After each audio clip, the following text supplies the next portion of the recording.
In this video, I'll be showing you how to use Capcut on a laptop. Anyways, getting into it, if you haven't downloaded Capcut already, it's really simple to go ahead and do. Just go over to your browser of choice, type in Capcut like so. You're going to see download for free right here. And then just go ahead and download it to your desktop. I already have, so I'm not going to do it again. And all you want to do then is go ahead and find your Capcut application. So I'm just going to type it in and then open it up. Now, sometimes you might get a little pop-up where it says testing environment, and it might say that, oh, your device or your graphics card or your graphics driver isn't supported for your PC or CapCut, but then just go ahead and click open anyway, and it's going to work just as normal. It's just a bug that sometimes happens. So yeah, like I said, this is what comes up. I'm going to press skip, and it's going to allow me to enter CapCut as normal without anything else, or without me needing to do anything else as well. Like, as you can see, it says your computer can run CapCut smoothly. Go ahead and press confirm, and then just wait for CapCut to open. Now, it says I can also enjoy a 7-day free trial, which is pretty cool, but I'm not going to do that. And now from here, if you want to use it, all you want to do is you can either create a project, or if you've used it before, maybe you're going to see your projects here as well.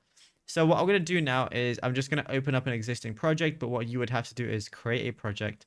So then it's just going to open up. Now, what you're going to have to go ahead and do is I'm just going to rotate this to normal just so we can have a better, perspective and everything. But this is an edit right here I've already done. But over here, you can add a bunch of footage. Let's say you want to add some more footage and, add it on top. I can press import right here and then import anything I want. So let's say I want to open up something else.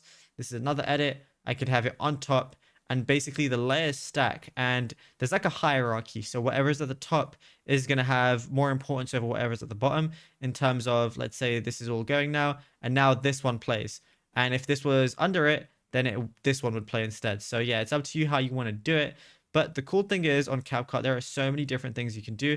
So for example, if I highlight one of my clips, which is like, let's say it's the bottom one, there's an audio tab, so you can import music or use some of CapCut's built-in music, which they have a lot of.